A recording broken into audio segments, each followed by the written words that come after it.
Coogs House. All right, so we're not quite done wrapping up last weekend's game. We have a disturbing trend to talk about. Let's jump on into it. You are Locked On Coogs, your daily podcast on the Houston Cougars, part of the Locked On Podcast Network, your team every day.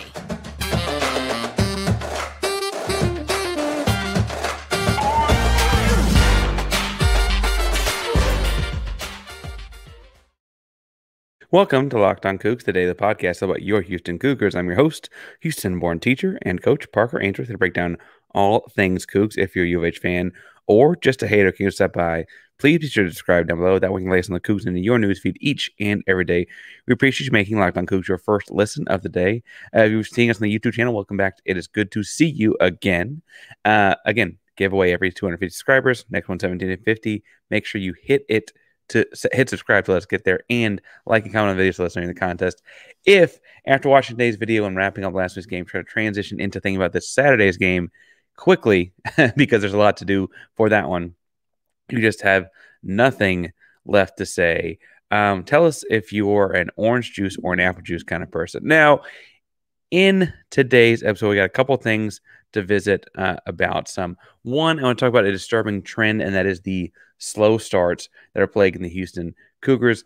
I kind of only am beginning to dive into the peripheries of this. I think there's more to look into over the course of the whole season and honestly the whole thing of it. We're going to start with that. The second segment, I'm going to talk some about things that went well last weekend, because even though it was a slow start, we didn't spend enough time on Monday talking about how well the defense played, and then diving into the numbers, it gets better than you think. And then last but not least, I want to finally, as much as it blows for that one to go not our way, I'll talk about why that is later, to finally move on and start looking towards Kansas State a little bit in the periphery, or maybe in the distance, or I don't know, mixing them in metaphors. It's been a rough day at work with Houston sports, with all kinds of things. But let's jump on into it and talk about something even slower than the day at work. And that is the slow starts. Now, I think, every year is different to me, so I don't necessarily want to go back to every single Dana Holgorsen year, because frankly, there were some years, the 2021 season in particular,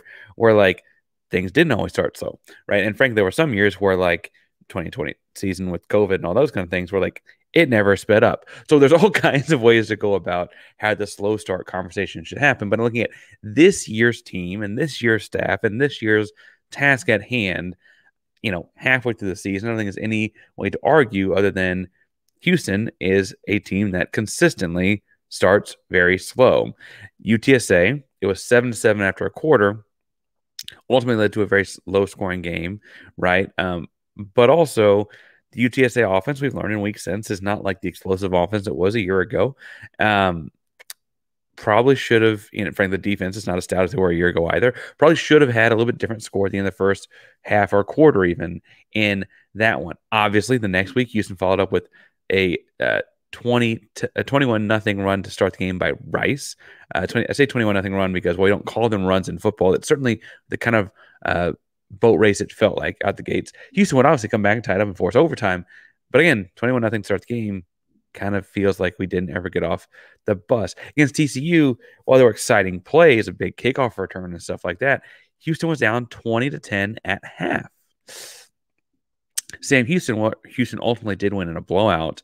And I do maintain, I think Sam Houston has a strong defense, and as a first-year FBS team is growing and developing, and it's not abnormal for a Big 12 team to be playing an FCS team, or for that FCS team to be one of the better ones. So Sam Houston fits in. And anyway, I'm going on a long tangent there. After the first quarter, it was just 10-7, right? Texas Tech, I understand the offense started hot, but the defense and special teams did not. Houston was down 35-21 at half. 25. They were down. They just given up 35 points at the half. I'm sorry. And the two big special teams TDs, one of which felt completely like lack of being awake, lack of being aware, etc. West Virginia, they were down 10-7 for most of the first half, before ultimately taking a touchdown at the end of the half to go up 14-10. But it's still most of the half without waking up. Both teams scored 20 or more points in the fourth quarter, so I guess both teams didn't wake up. But clearly there were things to be exploited and neither team did. And then against Texas, they were down 21-0 before you could blink, and ultimately came back and nearly tied the game up without the bad call at the end, which we talked about in yesterday's episode. But all that is to say that Houston consistently starts the game exceedingly slow. And I don't want to call it just a Big 12 thing. Like, I think the coaching staff has publicly said a couple times, because frankly, in calling it just a Big 12 thing, honestly, that kind of looks past the UTSA score being 7-7 after quarter. It looks past the Rice game. I know that Houston themselves looked past the Rice game. I frankly understand looking past the Rice game. I don't think I could have done myself, and I think that there's some things that should have been fixed and not let that happen. But with the first Big 12 game as a conference member in school history the next week, I could see how people were getting excited about that and not thinking about Rice, instead of realizing that, JT Daniels and whatever, that also been thought about. And those are both slow starts too, right? Rice and UTSA, and frankly, Sam Houston won a great start, although ended up finishing great. And I have to say that just saying this is a Big 12 thing seems inaccurate. I played a handful of Big 12 games, and they started slow in those. I guess the offense started well in the Texas Tech game, ultimately ran out of steam. And it feels like, and I am typically one that actually supports, as a coach, I typically support coaches more than the average person, because I do tend to see what is trying to be done. Now, execution and is it getting done? And I was once told as a young coach, I'm not that old, I guess, but as a younger coach, doesn't matter what I say or know, it's what I get them to do, right? So I get that ultimately the results are the thing that matter the most. It is results-based business. But generally speaking, I do see what the football team is doing. It's like, okay, I understand what they're trying to do there. I can't fault them what they want to happen there. But it does feel like something I would fault that with is it feels like they open each game trying to feel out what's coming, right? What is the other team doing as far as their game plan? Who are they going to be looking to this week? What will Texas be relying on in the past game? What kind of concepts they're looking to run versus Rice? What will JT Daniels and, what will that look like? Instead of any sort of imposing of will, forcing of the bending to the, there's none of those kinds of things happening. It's all, let's see what they've brought. We're going to run our scripted first 10 plays or whatever and kind of roll through things after that. And that has clearly led to some very slow starts, because you're trying to feel what's going on, right? You're trying to feel what's happening.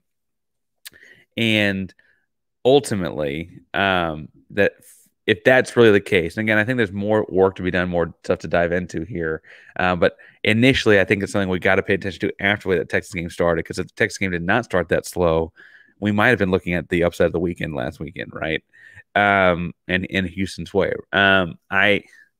I have to say that as I look at this, I do feel like, that is coaching things, feeling that kind of thing out is absolutely a thing that, coaches need to make sure they pick spots to be aggressive early, pick spots to impose their game plan, the team's will, et cetera, early, get after the guys early.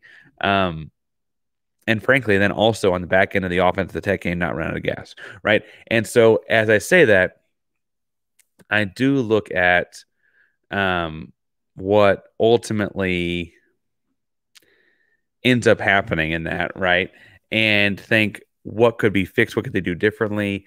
I wonder if it's rolling dice early, taking gambles early, taking risks early, taking explosive shots early. On offense, should it be more pass to open up the run early? I kind of think so. I think that's what we're good at. I think the defense looks better when they are gambling and taking risks. I think those are the ways this team should work. But it'll be interesting to see, after seeing things develop that went our way in the Texas game, what does it look like to see that translate into the Kansas State game this upcoming week? And now that's the third segment. Before we get into the third segment, I do want to spend a moment bragging some on the defense, because they did find things that worked well and worked very well in that defense against Texas. But first, let's take a moment to talk about when you need things to go better for your small business or for wherever you're employed and you're looking for people to work these days. You need to find a new hire that can add to your team the same kind of way the impact transfers have added to the Houston team. That's Donovan Smith, whether it's Boogie Johnson, the big Hail Mary play, right? David Agwegbu and knocking people out. Like the way that those guys made impacts for Houston thus far, we got to make sure we add people to your team that also make that impact. These days, every new potential hire can feel like a high-stakes wager for your small business, but you want to be 100% certain that you have access to the best qualified candidates available, and that's why you have to check out LinkedIn Jobs. LinkedIn Jobs, you find the right people for your team faster and for free. If you can find someone like Donovan, go do it. LinkedIn Jobs have the best qualified candidates you want to talk to faster.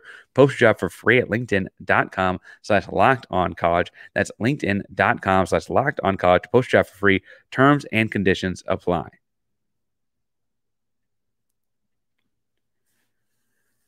All right, so I did say I want to talk some about the defense and brag some on the defense because in diving into those slow starts and recapping yesterday's episode in my own head and checking back through my notes, we did not spend enough time talking about, frankly, how after a 21-0 start, this defense held a top 10 Texas team to a whopping 14 points through 3 quarters of football.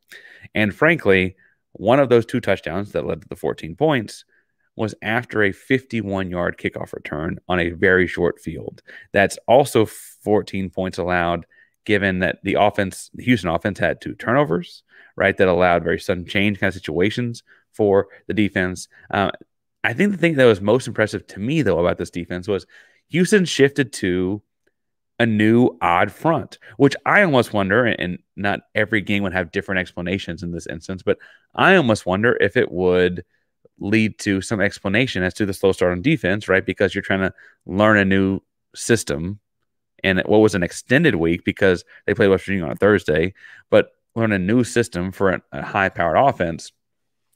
But Houston went to I'll call it like a 3-2-2-5, right?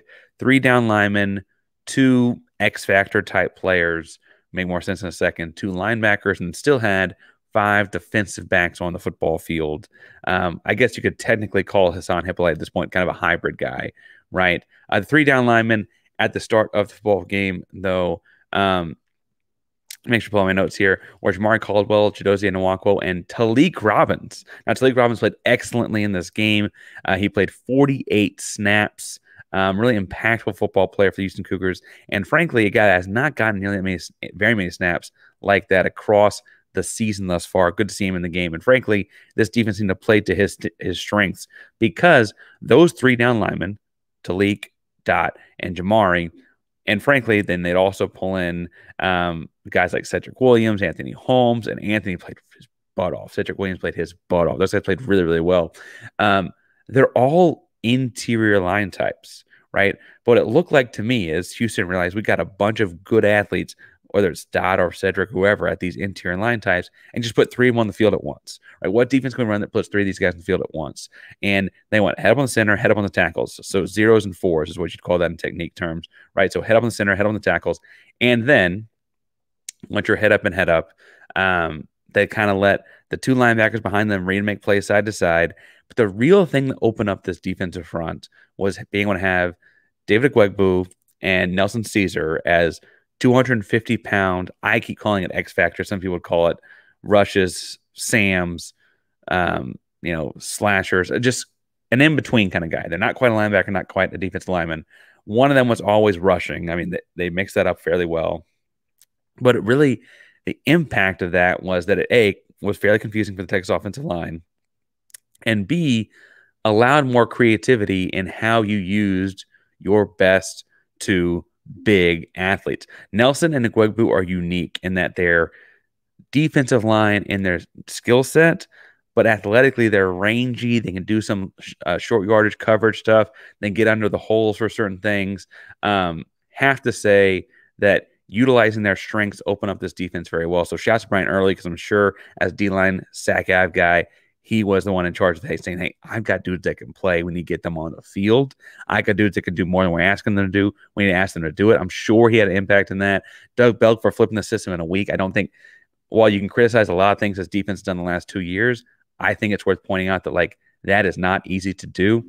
And then I will say, finally, that this ultimately led to getting a lot of play out of some guys that have played a whole lot in that front five. And I say front five because of the 3 down and those 2 floater types. Emmanuel Egwegbu and Nelson had to play pretty much every snap. They didn't quite get to every snap. But there were times where they kind of put in a more traditional linebacker that help him out or whatever and get him a breather for a couple plays. Really, really impressive turn of events there. And honestly, Dana brought it up in his presser on Monday. But Jamari going into a full body cramp after 42 snaps, which is a lot for a big fella. That's a lot of plays for interior type lineman type body to play, especially in like requesting him to do a lot of things. The game changed, right? He goes into full body cramps, and the ensuing Texas Longhorn possession, they run the ball like 4 times and score 4 or 5 times, score touchdown, and basically a run play only possession, right? So with that said, I feel like we have to give credit where credit is due there, and those front guys played really well. Behind them, the guy I want to give some praise to is Antonio Brooks. He played 57 snaps, had the second highest Pro Football Focus score of anyone on the defense. For what it's worth, the highest on the team and defense was Egwegbu. But Antonio Brooks played 57 snaps as a safety, usually covering that slot type guy. His previous high in snaps was 40 against UTSA in a blowout. He's not a typical guy that gets that many plays on the field. He played a lot. He played well, only allowed 3 targets. I had 5 tackles, spent a lot of time down there in the box against big bodies, tight ends, and big offensive linemen out in front of him. Played really, really well. I also think him playing really well in that spot allowed Hip to go back to that boundary safety with some comfort and ease. It allowed the corners they rotated mostly were Isaiah Hamilton, Malik Fleming, and Brian George. And each of them played really well. Brian George continues to be kind of boom bust. He has some plays like, oh my God, this guy's one of the best corners in the country. And then he has some plays where it's like, oh my God, how he allowed that touchdown, right? George goes back and forth. The consistency there is going to be key if he wants to continue to find plays on the football field. Malik Fleming, obviously, and Isaiah Hamilton have been the same story all year. As long as they're not getting dogged on their size, they're great. And frankly, they win more battles than not with based on the size stuff. They're just going to lose. They can't win 100% of them, right? I thought it was interesting. Alex Hogan played just 12 snaps. I'm sure there'll be more on that if you ask Doug Belk. But on the whole, after adjusting in a quarter with a new defense to a high-powered offense, I think we have to talk about how well that defense played. And frankly, if the latter 3 quarters of defense is the way this defense goes the rest of the year, yes, at some point, Texas was able to run the ball down their throat in that crucial 4th quarter drive that gave them the lead. However, I do think it's worth pointing out that that was a really impressive unit, really impressive 3 quarters of football from them. If they can carry that out the rest of the way, they're going to win some Big 12 games, right? There's just not a team that was not a defensive team that wins no Big 12 games, right? That's just not how that works. If they play like that, right? Obviously, we've seen them play worse, but if they play like that, that is a team that will win some Big 12 games. Now, in the third and final segment, I do want to talk some about moving on because in mentioning winning Big 12 games, we've got another one this Saturday, folks. But first, if you're like me and you are looking to get some winning done, let me recommend getting it done at prizepicks.com. Now, PrizePicks is a daily fantasy game. It's a ton of fun. They just give you players or props. You say over this many or under that many on various stats. You can get up to 25 times your money back all football season long. You can test the things that you think you know and get skills against all kinds of professionals and things like that. Quick withdrawals, easy gameplay, and an enormous selection of players and stat types are what make PrizePicks the #1 daily fantasy sports app. Now, PrizePicks is offering weekly promotions. They got big payouts like Taco Tuesday, all kinds of different things that go straight towards Apple Pay or kinds of deposits you can make from your phone, all with a couple clicks of your thumb. With PrizePicks reboot policy, your entries can stay in play even if one of your players goes down injured. For NFL games, college football games, and top 25 matchups, if you have a player who exits the game in the first half and does not return the second, that player is rebooted. Now, PrizePicks is the only daily fantasy sports platform with that kind of injury insurance, so make sure you go check them out. Go to prizepicks.com/lockedoncollege and use code lockedoncollege to tell them that we sent you and get a first deposit of match up to $100. At prizepicks.com/lockedoncollege. Use code lockedoncollege for a deposit match up to $100. PrizePicks.com, daily fantasy #1 site in the country. All right, I mentioned in the third and final segment, I wanted to talk some about moving on from the Texas game. And I say that mostly because I think this is not me moving on from the Texas game, but I think, frankly, this is a thing that people wanted to be a rivalry because it was a rivalry in the 70s and 80s.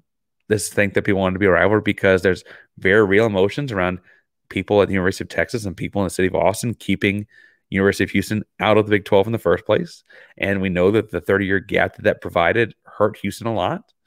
There's very real reason to not move on from that because we feel we got robbed, so much so that President Dr. Couture mentioned it on Twitter. Holgorsen mentioned they're trying to move past it as a team on Monday's meeting, and I think it sounded like he was kind of moving past it, right? For what it's worth, I love that he mentioned in the press conference that if they'd gotten a touchdown, he would have gone for 2 to win the game right there. Perfect answer. But I say that to say that it is time to move on from the Texas game because while that is the lone chance Houston's going to have to beat them as a conference opponent for right now, with Texas moving into the SEC and Houston now being in the Big 12. And I guess who knows where alignment looks like in 5 or 10 years. I mean, who could have predicted where we are now 10 years ago, right? I have to say that what you can't do with that Texas game is let Texas beat you twice. Right, because Houston, frankly, for what it's worth, and no one wants to see a guy go down injured, but in injuring Quinn Ewers may have ruined their season anyway, right? And that's a weird quasi, like, at least we got that part done, because if they go off and lose some other games, worth pointing out, right? But you can't let Texas ruin your season, even if you take the loss like we did. You're 3-4. You still got a shot at a bowl game. You've got a handful of winnable games coming up, and Kansas State is not an easy game by any stretch of the imagination. Kansas State is very, very good. It's their homecoming weekend. They're 5-2 with an outside shot at still playing in the college football, in the Big 12 title game. And I guess college football playoffs probably out of the realm of possibility at 5-2, unless some crazy stuff happens. But for what it's worth, winning the Big 12 would be a big, big notch in their belt. They'd be back-to-back winners. It's a big deal. They lost to Missouri in a rivalry game, and that was crazy close. Remember that field goal at the end of the game, right? They lost to Oklahoma State a couple weeks ago. Felt like, every team loses a weird one. Again, I mentioned earlier, it's their homecoming weekend, and frankly, they're kind of finding their own identity in a weird way as well. They have 2 QBs, and this is an interesting battle. They're going back and forth. And I almost wonder if the 2 quarterback system they've got going is more reason to, like, hey, put Texas behind you. We got to get focused up. It's a lot of things to study. They've got 2 guys. One is named Will Howard. One is named Avery Johnson. Avery Johnson's a 4-star, high-end, top whatever recruit in the country. One of the highest rated recruits to ever go to Kansas State to play football. And he's a true freshman. He's kind of worked his way into in the lineup against Texas Tech 2 weeks ago. He had some big rushing plays. That's the most rushing touchdown of the game as a player at Kansas State. That's a lot. That's important, right? And then against Texas, again, what I think is interesting that Houston's be prepared for, I should say, is that was against Tech. They followed up the next weekend with TCU, and they straight up alternated series. They played one quarterback one series, one quarterback the next. Will Howard would play the opening series, then Avery Johnson played the next, and back and forth. And that's a lot of things for the Houston defense to be prepared for. That's a lot of difficult things to be matched up with. Frankly, you've got to be ready for 2 completely different offenses and 2 completely different skill sets. And if you spend Sunday, Monday, Tuesday feeling sorry for yourself as a football team about Texas, you're 3 days behind getting ready for 2 different offenses to prepare for this weekend, and that leads to another slow start. So Houston has to move past the Texas game and get ready to go play Kansas State on the road. The Little Apple is a difficult place to play for sure. And once you get past, if you can win against Kansas State, then you're up to 4-4. You've got Baylor, Cincinnati, Oklahoma State, and UCF to end the season. Those are all games that should be winnable for Houston. Baylor being as down as they are and all kinds of things. I just feel like at the end of the day, there's got to be some way to flush this one. And I know that's just, you and I are not playing, right? You and I are 2 people that can enjoy this, enjoy the highs, revel in the lows, and we can spend a week washing the stink off of ourselves because we get to turn our TV on Saturday and put on Kansas State. They don't get to do that. They got to be moved on. They got to move on fast if they have not already. And so the way we're going to flush it and move on here at Locked On Coogs is Wednesday. We're going to look at this matchup and kind of see what things Houston should do to win, right? What things Houston should do or needs to do in this victory. On Thursday, we'll talk about some key matchups in this matchup. Some key matchups in this matchup. That makes sense, I promise. And then on Friday, we're going to have a guest on to give us some kind of insight into what things look like for the Wildcats this season. It's a fun week here at Locked On Coogs, trying to cheer everybody up. We'll also be sprinkling in basketball as basketball season on the way. Got the Rockets hat on today because Nate Hinton got that 2-way contract with the Cats. So way to go, Nate. All things are moving forward here at Locked On Coogs, even after a tough weekend for Houston sports, I promise. So make sure you hit subscribe down below for the latest each and every day. Remember, Locked On Coogs is the prime Locked On Podcast Network, and we appreciate you making us your first listen today. Go Coogs.